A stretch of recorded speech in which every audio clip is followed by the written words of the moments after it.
Bonjour à tous et bienvenue dans cet épisode 41 de la Postcap, un podcast de l'Académie de la qualité efficace. Alors restez avec nous parce qu'aujourd'hui on va parler d'un sujet mercantile. C'est mercantile. C'est quel est l'avantage de prendre des consultants par rapport à faire ça en interne. Ça a suscité beaucoup de réactions par message privé dans les gens qui nous suivent régulièrement. J'ai voulu faire ce sujet parce qu'une paire de fois, ça nous est arrivé une paire de fois, où on a remporté la proposition, mais au dernier moment, on s'est fait couper les... Enfin, la direction a plutôt essayé de rediriger le projet en interne. Alors, moi, ça m'est arrivé aussi une fois, je me rappelle, quand je bossais. Parce que là, tu bosses plus. Il y a longtemps, hein, quoi. Quand je bossais en tant que salarié d'une grande entreprise, où un projet comme ça te tombe dessus alors que c'était censé être sous-traité. Enfin ouais. Quel est qu'est-ce que vous en pensez de ce sujet, vous là? Parce que du coup, ça a été discuté mercantile. Écoute, moi je n'ai pas ton expérience, ça n'est pas encore arrivé. Ou alors c'est juste que je suis plus convaincant, je sais pas. Dur à dire. Ouais, non, en fait, t'imagines, là la direction dit bah voilà, ça y est, ce projet, enfin on va faire ce truc, disons, je sais pas moi, on va installer ce logiciel chez nous, on va le faire développer par une entreprise extérieure. Le mec cherche des entreprises, ils font des cotations. Donc là, il y a des devis qui arrivent, tout ça. Et puis, au bout d'un moment, ils voient les devis, ils font, à mon avis, ils tirent un peu la langue. Et du coup, ils se disent, bon, au lieu de le faire en externe, on va le faire en interne. Et du coup, ils se retournent vers l'IT, ou pas qui d'autre. Et l'IT, ils font, bon, est-ce que vous pouvez le faire? Et l'IT fait, oui, on peut le faire. Mais est-ce que vous voulez le faire?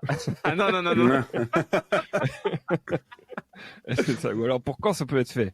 Oh là. Va falloir augmenter les effectifs. Hein. Non, parce que c'est vrai, eux, ils ont leur charge déjà de travail quotidien. Ils ont les projets qui sont déjà embarqués depuis un moment. Et on leur colle dessus un truc imprévu à faire plus ou moins en urgence, parce que sur le principe, s'ils en étaient déjà à la sélection d'entreprise et trier les devis, ça veut dire que c'est censé être fait pour dans pas longtemps, quoi. Enfin, je pense que moi, ce que j'en pense, c'est que il y a cette notion effectivement de charge capacité pour les équipes internes, mais tu as aussi la notion de compétences, et à mon sens, les compétences en interne ne vont peut-être pas être suffisantes par rapport à un projet donné. Alors, tu as pris l'exemple de l'IT, c'est peut-être pas un sujet sur lequel je suis le mieux positionné, mais moi je vois que souvent, t'as un truc qui se joue en interne, c'est que t'as des gens qui ont pas forcément vu beaucoup d'entreprises différentes, qui ont pas forcément beaucoup de benchmarks, qui du coup, en fait, si je devais le dire de manière un peu cash, ont été biberonnés pendant des années et des années au fonctionnement du site, et qui vont avoir beaucoup plus de mal à sortir du cadre qu'ils ont l'habitude de voir, à inventer, construire des solutions vraiment efficaces, parce qu'ils penseront pas à certaines choses que le consultant faisant des missions et des projets sur ce sujet-là régulièrement, plusieurs fois par an, peut être beaucoup plus souvent amené à réfléchir et à proposer des outils différents, des approches différentes, plus facilement. Et en plus, le consultant, en fait, il va pouvoir aussi avoir une vision sur qui sera pas tronqué par des on a toujours fait comme ça, ouais mais tu comprends ici c'est pas pareil qu'ailleurs, etc. Et ça je pense que c'est vraiment important. Oui, et puis il a l'avantage d'avoir pu tester plusieurs fois ces trucs, quoi. Exactement. Là où, et de quand voir tu lances ton truc, c'est ton premier test, quoi. Donc alors il a cet avantage là, il a l'avantage d'avoir vu le truc fonctionner. Et par contre, il a intérêt à être très fort pour convaincre, parce que même si tu l'as vu, même si tu sais que ça va marcher, le client va potentiellement être un peu inquiet et pas forcément croire à argent comptant le consultant que le fait qu'il va avoir les résultats, quoi. Après, en interne, c'est vraiment difficile aussi parce que, imagine, tu as ton travail quotidien et en plus de ça, tu dois penser à une nouvelle solution. Donc là, déjà, ça te prend pas mal de charge mentale en disant, bon, bah, ok, je vais faire comme ça. Après, il faut construire la nouvelle solution. Ouais. Ensuite, il faut convaincre tous tes petits camarades que ce que tu vas leur faire, c'est cool. Ensuite, il faut les former à ce que tu veux faire parce que eux, du coup, ils ont pas forcément l'idéal que tu as. En fait, tu vois, ils vont pas forcément la avoir vision. ton idéal, la vision. Après, il faut parce que finalement, croisons les doigts que la direction, elle soit aussi impliquée dans ce projet qui était censé être managé par des consultants et que du coup, finalement, ça se retourne en interne. Donc, c'est le gars qui le fait. S'il y a un panier de crabes avec lui pour piloter ou pour faire ses trucs, bah, du coup ça va prendre vraiment beaucoup de retard. Et ensuite après il doit suivre ça dans le temps. Et tout ça en parallèle de ses 100% de charge habituelles quoi. Et ça c'est le malheur de je trouve l'industrie, c'est de planifier toujours à ressources infinies les projets, c'est-à-dire que bah tu prends un projet, hop bah on va mettre lui et lui. Et bah il le fera en parallèle de son taf quoi. Peut-être qu'on prendra quelqu'un en plus, mais pas tout de suite. Enfin, on va voir comment ça évolue. Pas forcément tout le temps en parallèle du taf quand même. Il y a beaucoup de sites où ils vont dire bon bah on va lui dégager 50% de son temps là-dessus. Bon, en vrai, on lui enlève que 30% de sa charge, hein, mais bon, voilà. Et on lui en demande quand même 100. Non, mais franchement, c'est voilà. ça. Même quand tu détaches, finalement, il y a personne qui reprend, en fait. C'est genre, bah oui, tu peux, c'est ta priorité. Donc, tout le reste, tu te démerdes toi pour tout virer de ton agenda. Et ça, c'est chaud, quoi. Ouais. Et après, moi, je pense, moi, j'ai eu une expérience qui m'a assez marqué quand j'étais dans mon ancienne boîte. J'avais jamais vraiment animé un atelier dans ce sens-là, mais je me suis dit, allez, on va faire comme tous les mecs de l'amélioration continue disent de faire. On va prendre les mecs et on va leur demander à eux de faire le process cible, quoi, de construire le process cible. Donc j'ai organisé tout l'atelier, page blanche, on y va, une demi-journée, et en fait on a sorti de la merde. Je suis désolé, hein, et c'est pas de leur faute en fait, c'est que c'est pas un exercice, c'est pas leur métier, c'est pas leur compétence, ils savent pas forcément faire ça. T'as beau bien les accompagner, il y a des subtilités méthodologiques qu'ils comprennent pas, et en fait, le métier de consultant, quand tu fais de l'amélioration sur un sujet en particulier, t'as à la fois la maîtrise du sujet avec la vision de plusieurs sites, de ce qui se fait à droite, à gauche, de ce qui est accepté à droite, à gauche par les clients, par les inspecteurs, mais t'as aussi cette expertise méthodologique pour construire, accompagner vers la cible que t'as pas forcément développé en interne, et c'est pas parce qu'on t'a fait faire 2 ou 3 formations de conduite du changement que tu vas savoir le faire, quoi. C'est vrai, c'est un vrai métier en fait derrière, au-delà de l'expertise sur le process en l'occurrence, c'est la méthode d'accompagnement, la méthode pour favoriser l'appropriation, justement comme tu le disais, auprès des équipes, la méthode pour organiser la communication, et puis la méthode pas à pas aussi, comment est-ce que tu vas le déployer, par quoi tu vas commencer, etc. C'est des choses que, en tant que consultant, nous on passe énormément de temps à réfléchir, à concevoir. Si on prend nos sujets principaux, que ce soit les dossiers de l'eau ou les déviations, c'est des années et des années de réflexion, de structuration pour arriver à une méthode qui va pouvoir apporter des résultats.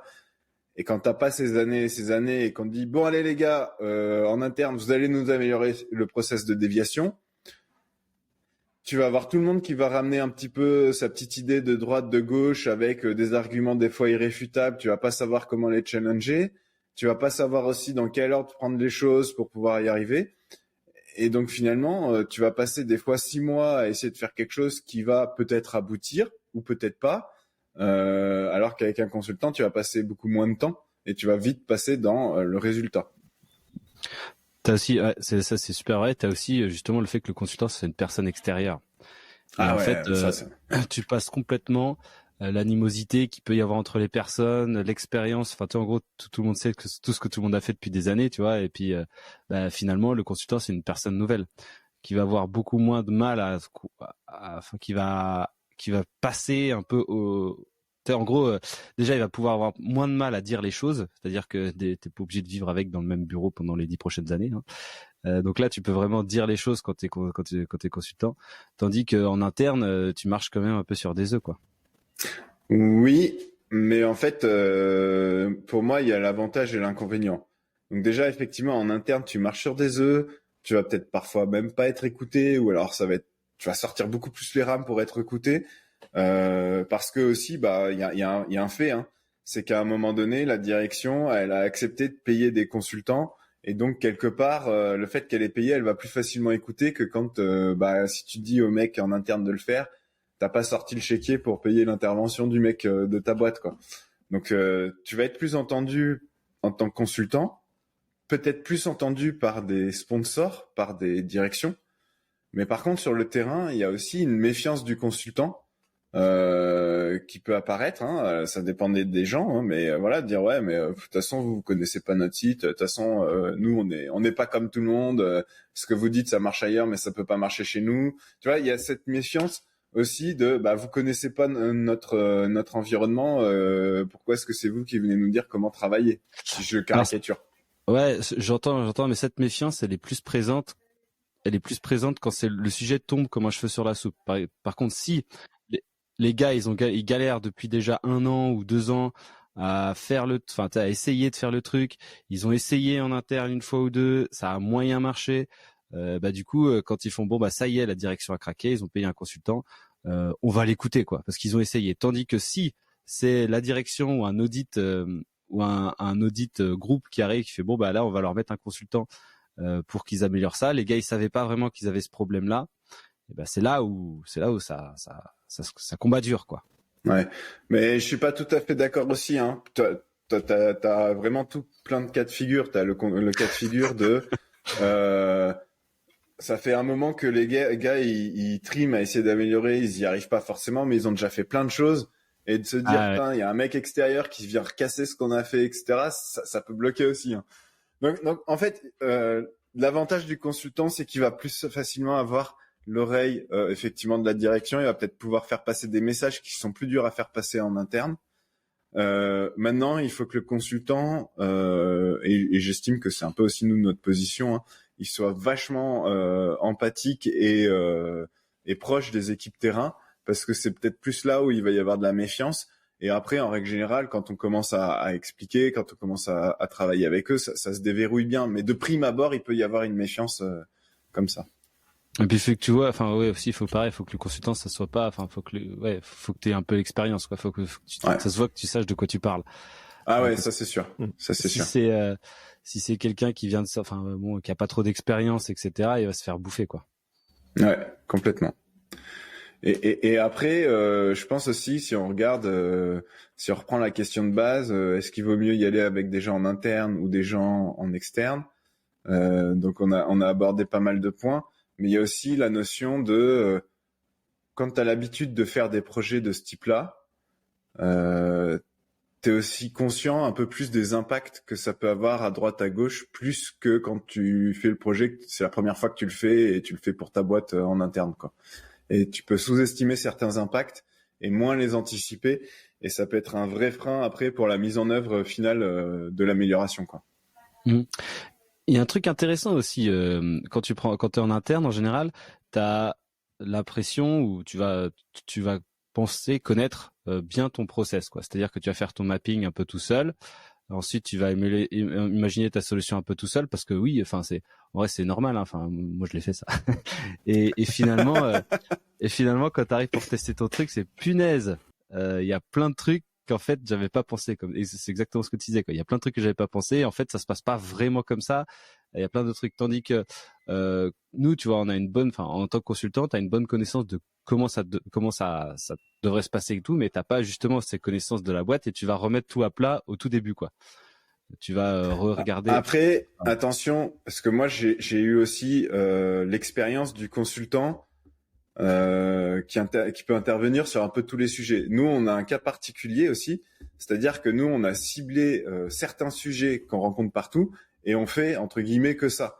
Moi, quand j'étais consultant et qu'un jour on m'envoyait sur une mission pour optimiser et préparer un outsourcing aux affaires réglementaires, et puis le lendemain on t'envoie sur un projet supply, t'as pas cette maîtrise, donc tu anticipes pas plus qu'en interne. Tu vois, c'est vrai que faut aussi qu'on fasse attention dans ce qu'on est en train de dire, parce qu'il y a plusieurs types de consultants. On en fera un autre live là-dessus. Mais même si tu Du coup, on sépares sépare super. prestation de service et conseil, même dans le conseil, quoi, tu vas avoir des boîtes qui sont plus généralistes même pas pharma. Et du coup, bah en fait, elles vont pas maîtriser aussi bien les impacts. Tu vas avoir des boîtes généralistes, mais que dans la pharma, mais qui peuvent faire un peu tout dans la pharma. Et ça, c'était là où j'étais avant. Et puis, tu vas avoir aussi des boîtes comme nous où c'est spécialiste dans la pharma. Et nous, on est spécialiste de certains sujets. Sur ces sujets-là, on maîtrise vraiment bien le truc. Et donc, c'est là où on va apporter cette plus-value. Là où un consultant généraliste le maîtrisera moins ses impacts et sera un peu plus, effectivement, devra faire un peu plus preuve d'agilité parce que en fait, il va découvrir certains impacts au fur et à mesure, quoi. Ah, c'est intéressant. Ouais. mais voilà, et t'as un élément aussi qui est ultra clé de pourquoi est-ce que c'est bien de prendre des consultants versus de l'interne. C'est le planning de la transformation. Quand Ouais, t'as des consultants, enfin nous, ok, on fait des projets des fois où malgré tout ce qu'on peut faire, le planning il va déraper parce que le client il a des contraintes qui font que. Mais globalement, le planning il aura quand même tendance à moins déraper si t'as une boîte extérieure qui vient parce que t'as planifié, t'as organisé le truc. Alors qu'en interne, si t'as pas un suivi de projet ultra rigoureux avec un sponsoring, etc., ton planning il peut facilement déraper, quoi. Ouais, et puis du coup la direction justement qui a décidé que c'était un projet stratégique, sinon c'est bah oui mais ça tu vois c'est un peu plus il y a l'intégration de ce nouveau produit et puis il y a ci et puis il y a ça, je dois faire ces réunions, moi je serai pas là. Alors que du coup Ouais. si le consultant écoute entre 1000 et 2000 euros la journée, les gens ils se bougent quand même. Ouais, tu vas facilement mettre, plus facilement t'assurer que les gens y viennent, quoi. Moi j'avais aussi un autre truc qui était assez intéressant, c'était sur la gestion du changement aussi. C'est-à-dire que nous, quand on planifie, enfin finalement, quand tu fais une intervention, t'as tout un espèce de processus et je m'en suis rendu compte. Je sais plus pourquoi, mais je me suis fait questionner sur pourquoi est-ce qu'on faisait comme ça et pourquoi il y avait tout un tas de phases avant les coachings, par exemple, où on va faire des interviews pour comprendre comment ça fonctionne pendant un jour. Après, on va faire une initiation. Ouais. Après, on va faire une présentation des outils au CODIR, etc.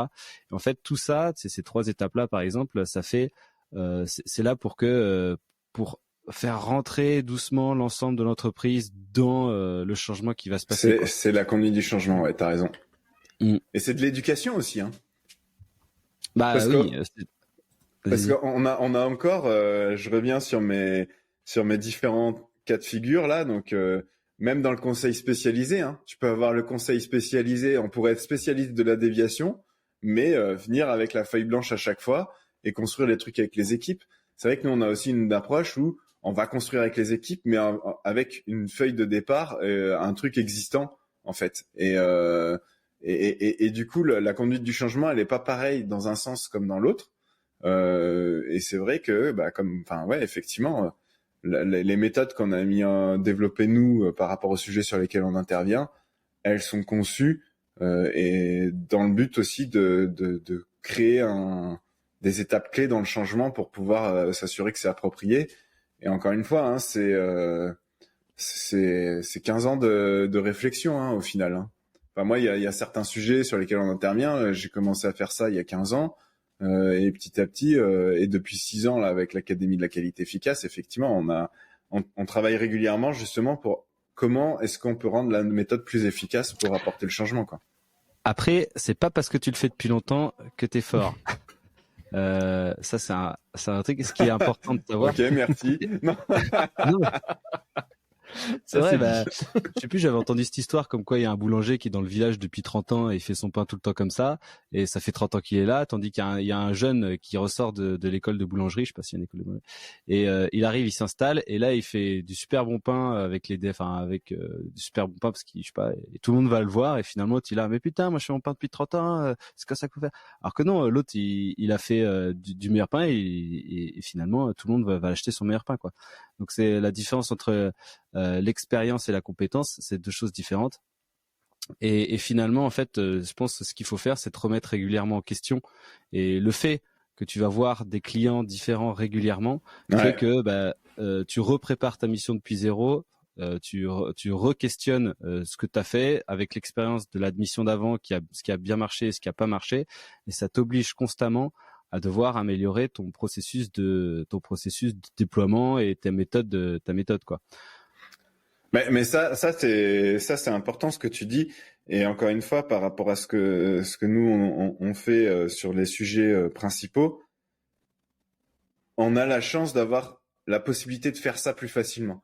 Moi, quand je faisais des sujets divers et variés avant, quand j'étais dans ce cabinet de conseil généraliste, mais dans la pharma, comme d'une mission à l'autre, il fallait inventer la méthode systématiquement.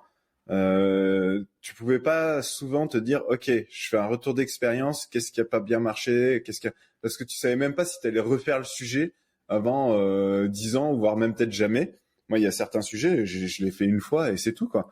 Et alors que là, nous, comme on sait qu'on régulièrement on intervient là-dessus, en fait, on se re-questionne quand même régulièrement aussi sur comment on peut améliorer aussi nos outils, nos méthodes, nos initiations. Moi, je prends la partie formation quand on vient sur les déviations. En 6 ans, on l'a changé au moins 3 ou 4 fois, quoi. Parce qu'à chaque fois, on cherche à l'améliorer. Ah, c'est pas après on n'a pas vraiment changé, on a plutôt amélioré des parties et justement pris en compte des aspects qui se présentent face à des cas de figure différents quoi. Ouais. Donc il y a des fois où en fait tout ton truc va se dérouler nickel et des fois ça va accrocher sur un truc, des fois c'est un process particulier et finalement en intégrant le process particulier pas l'intégrer en tant que spécification dans le cas général, mais surtout adapter pour que ça prenne en compte ce type de problème, quoi. Ouais, exactement. Oui, et des ça, fois, ça typiquement... se passe mal, on fait une investigation et on met des CAPA pour le changer, quoi. C'est l'amélioration continue. Mais c'est ça, hein, c'est ça. Mais tu vois, et quand on revient sur ce que tu disais tout à l'heure par rapport à l'interne, effectivement, tu peux pas avoir cette prise de recul parce qu'encore une fois, c'est la première fois que tu fais ce projet d'amélioration sur ce process. Heureusement qu'en fait, les boîtes, elles passent pas. Tous les ans, on va améliorer notre process déviation, tu vois. Mais du coup, tu peux pas avoir ce recul comme tu l'expliquais, quoi. Mm. Après, il y a un truc aussi qui est intéressant, c'est finalement, de temps en temps, pendant surtout le début du projet, il y a des managers qui vont qui vont peut-être parfois lutter contre les consultants en disant, et c'est justement dans le cas où ce manager, il avait déjà construit quelque chose qui marchait avant, qui vivait avant, quoi. Dans son optimum local. Désolé, c'est souvent le cas. Ça arrive qu'il y a des managers qui vont lutter activement, alors qu'au final, le consultant, en tout cas sa posture qu'il devrait avoir, c'est de s'en foutre de tous ces trucs qu'il a fait, c'est-à-dire que tu les donnes, en gros, c'est pas toi qui vas prendre la gloire en interne, quoi, parce que de toute façon t'as aucun intérêt à prendre la gloire en interne. Ouais, le consultant, il a aucun intérêt à ça. Et finalement, c'est le promoteur du projet et tous ceux qui ont travaillé avec le consultant qui vont se récolter la gloire en interne et du coup les fruits de ce qui va fonctionner. Donc après, c'est un message que j'aimerais faire passer à tous ceux qui prennent des consultants ou qui ont des consultants qui vont dans leur boîte, c'est plutôt aller essayer de pomper tout ce qu'ils ont à dire, ce qu'ils ont, tous leurs outils, essayer de gratter tout ce que vous pouvez, parce que finalement, on a plein de trucs. Faites comme Paul Adrien a fait avec moi. On a plein de trucs qui existent qu'on va pas forcément présenter parce que c'est pas forcément la mission ou c'est pas forcément l'intérêt du truc, mais si jamais vous avez un problème, et toi tu ferais quoi dans ce cas-là? Et du coup, travailler avec les consultants, travailler avec eux de près, participer au projet et tout ça, et finalement, vous allez pouvoir même le projet sera forcément meilleur parce qu'il y a des gens s'il y a des gens en interne qui travaillent et qui font marcher le projet, ça va encore plus marcher.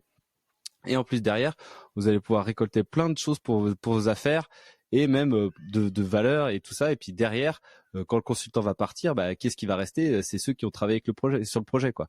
Et c'est ceux qu'on aura vus dans les réunions, c'est ceux qu'on aura vus dans les présentations, etc. Et donc, finalement, moi, je pense que c'est ça qu'il faut faire, quoi. Moi, je suis d'accord, je me mets dans les bottes du coup du consultant. Et effectivement, c'est exact ce que tu as décrit, c'est ce que tu as fait avec moi quand on s'est rencontrés, que moi j'étais le consultant et que toi, t'étais l'opérationnel, quoi. Et effectivement, hein, t'as tout pompé. En tout cas, t'as essayé de tout pomper. Mais en tant que consultant, c'est aussi intéressant d'avoir aussi des gens qui s'intéressent, de leur expliquer, de machin. Et puis, ça permet aussi c'est aussi dans la vision de vouloir transformer les choses, quoi. Faut aussi, faut être ouvert, hein. Les consultants, faut pas non plus qu'on soit en mode arc-bouté. Non, c'est ma méthode, je te dirai pas. T'as qu'à payer si tu veux savoir. Voilà. De toute façon, notre force, elle est pas forcément que dans la méthode, mais donc la méthode de traitement d'une déviation, par exemple.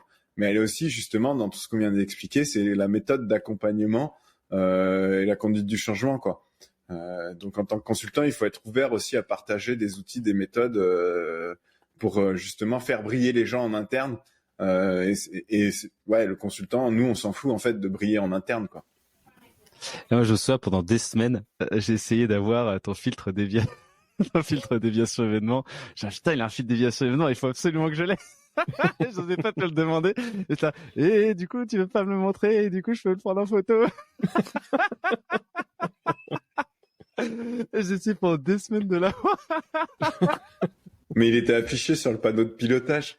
Au début, non, mais tu sais, on en discutait pendant un moment avant que ça soit. Ah oui. Et ouais, du coup, mais ça, c'est parce qu'il n'était pas encore finalisé. C'est pour ça que je te le montrais pas. Ah, il y a d'autres versions qui existent. Vas-y, j'ai envie de voir les autres versions.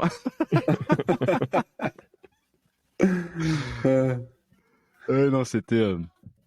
Ah, et puis plein d'autres trucs comme ça où j'ai essayé de demander, hey, du coup, t'aurais pas un outil pour ci, pour ça? Ouais.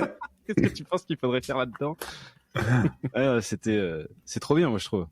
Franchement, c'est une bonne opportunité quand t'as un gars comme ça qui vient dans ta boîte. Du coup, tout ça étant dit, est-ce que ça coûte vraiment plus cher de le faire avec un consultant ou en interne? Bah, si tu prends en interne, c'est pas gratuit, hein. En interne, c'est de l'achat, enfin c'est de la capacité d'équipe en moins que tu vas peut-être combler par ailleurs, blablabla. Donc c'est pas gratuit. Maintenant, si tu prends juste le coût main-d'œuvre des gens mis sur le projet, tu vas te dire ouais, c'est plus cher de prendre un consultant. Mais si tu prends le coût plus après l'obtention des résultats, la certitude enfin en tout cas plus de certitude d'avoir des résultats, plus le fait l'impact psychologique de l'échec.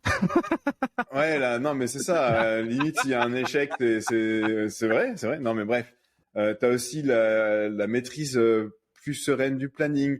T'as aussi, bah forcément, des fois, le projet il va aller plus vite que ce que t'aurais fait en interne, même au-delà de la maîtrise du planning. Plus l'efficacité du consultant et l'identification des impacts à droite à gauche, etc. Moi, je pense que c'est difficile à évaluer le coût complet en interne, mais je pense malgré tout que de passer par des consultants, ça sera plus intéressant sur certains sujets. Moi, mon point, c'est si jamais dans ton projet, t'impliques des gens qui bossent sur le flux, tu perds. Ah ouais, ça c'est sûr. Direct, si dedans t'impliques des gens à faire les trucs plus que donner leur avis, tu vois, donner leur avis ça va parce que de toute façon que tu fasses un consultant ou pas, ils vont devoir faire ça. Mais si il y a des mecs qui sont censés bosser sur le flux et que tu leur fais faire des trucs pour des projets, c'est sûr tu perds. Et là c'est dramatique quoi. Les mecs qui bossent sur le flux, il faut qu'ils restent sur le flux et il faut qu'ils le fassent faut que ça soit. Mais après tu pourrais aussi recruter des consultants, des prestataires de services pour faire de la main-d'œuvre sur le flux, pour sortir tes gens du flux et faire le projet. T'es un malade, il faut les former. Mais attends, ça se fait, hein, ça se voit. Hein. C'est pour ça que je pose la question. Exactement comme si t'enlevais le moteur de ta bagnole puis tu le remplaçais par des pédales pour que les mecs ils aillent pousser derrière quoi. Non mais attends, pour que les mecs. Bah franchement ça se fait. Hein. Moi je pose la question. Moi j'ai un avis, mais voilà. Non, franchement c'est horrible de faire ça. Ça c'est horrible. Ah, c'est horrible, oui et non. T'as quand même aussi le côté, tu sais, les gens qui sont sur le flux. Et alors on en a déjà parlé, mais c'est valorisant pour eux de se dire ah moi je vais travailler sur le projet. Mais oui, mais c'est valorisant, mais en fait c'est parce que c'est mal foutu dans les boîtes. Il devrait y avoir une prime pour les mecs qui sont sur le flux, une prime pour les mecs qui bossent sur les déviations quand ils sont trop forts et pas content. Je suis d'accord. Mais oui, mais c'est eux. Non, mais je suis d'accord. C'est les trucs les plus importants. Alors on file des primes aux mecs qui vont se foutre sur des projets ERP ou des trucs comme ça, mais c'est dingue, moi je trouve. C'est dingue. C'est le coup de gueule de Monsieur Maton. En vrai, tu vois, tous les projets Kaizen et tout, c'est là où tu devrais mettre les stagiaires et tout, parce que les gars, ils ont un peu l'esprit neuf et enfin, tu vois, ils savent pas trop quoi. Arrête. Enfin, tu peux les mettre pour faire les actions qui sortent de. Mais Mais si t'as pas quelqu'un qui maîtrise la méthode et donc un consultant quelque part qui apporte le truc, les stagiaires ils vont pas y arriver, ils débarquent, ils ont pas forcément les éléments pour Ils vont faire comprendre. quelque chose. Moi, je pense qu'ils vont faire quelque chose, et justement, ça sera quelque chose qui sera peut-être pas aussi efficace que ce que va faire un consultant. Mais en tout cas, si tu le cadres bien, comme tu cadres de toute façon ton apprenti ou tout ça, et bah du coup, il va faire un résultat. Il va forcément trouver des choses qui vont moyen bien. Ils vont essayer de les corriger, et il y aura un résultat peut-être un peu moins important que c'était prêt à consultant, mais il y aura parfois un résultat quoi. Et t'auras pas disrupté ton flux, t'auras pas éclaté les gens. Enfin, ça sera quelque chose. Donc plutôt que de prendre des consultants, prendre des stagiaires. Voilà, c'est moins cher. En tout cas, merci à tous. Ça fait une demi-heure qu'on parle sur ce. Je pense qu'on pourrait aller beaucoup plus longtemps. Ouais, c'est clair. Mais en tout cas, dites-nous dans les commentaires si vous êtes d'accord avec nous et si vous avez des expériences qui vont dans ce cas. N'oubliez pas de vous abonner.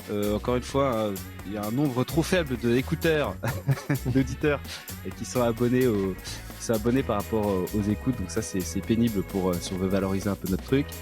Et pareil, n'oubliez pas notre podcast. Là, c'est marqué dans l'annexe 16. Donc les BPF, vous pouvez les écouter. Les BPF commentés, vous pouvez les écouter. L'annexe 16, on a commencé. La newsletter qui sort la semaine prochaine. Enfin bref, voilà. Suivez-nous. Et on se retrouve la semaine prochaine pour un prochain épisode. Ouais, parfait. Salut à tous. Salut tout le monde. Salut tout le monde.